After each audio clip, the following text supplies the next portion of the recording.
Bonjour Alain. Bonjour. Merci de répondre aux questions de StarAfrica.com, qui est une filiale de Orange. Est-ce que tu connais Star Africa? Bien sûr, je pense que tous les Africains connaissent cette émission-là. Et voilà, je suis un fidèle à cette émission. En ce moment, on t'a déjà posé la question à l'intérieur. Tu es le meilleur buteur de ce tournoi. Qu'est-ce que cela te fait d'être meilleur buteur d'un tournoi comme celui-ci dans lequel tu n'étais pas attendu? Ben, ça fait vraiment plaisir. Ça fait plaisir d'être meilleur buteur, mais le tournoi vient de se commencer. Donc il faut être tranquille, il faut avoir la tête sur les épaules, continuer à bien travailler. Et voilà, j'étais même pas censé jouer la compétition à cause d'une blessure à ma cheville. Et au jour d'aujourd'hui, je me retrouve au bout de la deuxième journée meilleur buteur avec 3 buts. Et voilà, c'est une fierté et en même temps c'est une récompense d'un travail qui a été bien fait. Et voilà, je vais continuer à savourer ce titre de meilleur buteur, même si je sais que voilà, il y a beaucoup de chemin à parcourir et il y a beaucoup de grands joueurs qui veulent ce titre de meilleur buteur. Dis-moi, le pied gauche là, qu'est-ce qu'il y a là-dedans? Alors, franchement, rien, c'est comme je l'ai dit, c'est le travail et puis voilà.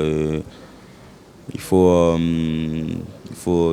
connaître son corps, il faut connaître le métier et puis essayer de le faire avec beaucoup d'humilité. Et voilà, moi, comme je l'ai dit, j'aime bien le football, j'aime bien jouer au ballon, je connais mes qualités et je suis beaucoup à l'écoute de mes encadrés et surtout un peu les plus âgés que moi dans ces métiers-là. Mais tu parles toujours de jeunes, de plus âgés et tout ça. Je te fais remarquer que les meilleurs joueurs sont souvent les plus jeunes. Hein? Est-ce que tu n'as pas envie d'aller un jour devenir le nouveau Samuel Eto'o de l'Afrique pour le Burkina? Ben, bien sûr, comme je l'ai dit, c'est des exemples. Eto'o, Drogba, Emmanuel Adebayor, Salomon Kalou, voilà, c'est des exemples pour nous tous les jeunes africains. C'est de les regarder comment ils ont démarré. Ceux qui ont l'opportunité de les approcher, de les poser les bonnes questions pour devenir comme un jour. Comme moi, j'ai eu la chance de m'approcher à Adebayor, d'avoir des discussions avec Salomon Kalou. Même hier, j'étais sur BBM avec les deux, Adebayor et Salomon Kalou. Et voilà, j'essaie au maximum de parler beaucoup avec eux, de savoir comment ça se passe le monde du haut niveau. Et ce qui est de la part de Drogba, c'est mon petit frère qui a eu la chance de s'entraîner avec lui ou d'avoir des conseils de sa part. Voilà, c'est des bonnes choses pour nous. Voilà, certains pensent que c'est rabaisser ou c'est diminuer, mais moi je pense que c'est une très bonne chose pour nous de pouvoir causer avec ces grands joueurs africains qui ont marqué l'histoire du football africain. Donc comme nous, on est sur la bonne voie de faire comme eux, je pense que les bonnes personnes, c'est surtout eux les acteurs de leur poser la question. Mesdames et messieurs, nous sommes toujours, comme vous le savez, au stade Bombela de Nesrutt, où le Burkina Faso vient de créer la sensation, la toute première de ce tournoi, en battant l'Éthiopie, tenez-vous bien, par 4 buts. 4 buts à 0, ce qui ne lui était jamais arrivé. Alors, est-ce que tu sais que cela faisait 15 ans que le Burkina n'avait pas marqué autant de buts dans un match, 4 buts? Tu le savais? Bah, bien sûr, on sait tous que voilà, ça faisait plusieurs années qu'on n'avait pas gagné un match de Coupe d'Afrique. Je pense qu'on avait une très grosse pression. C'est ça qui bloquait un peu dans la tête de notre génération. On avait une pression, on avait à cœur de tellement bien faire qu'à chaque fois en arrivant, on était un peu coincé.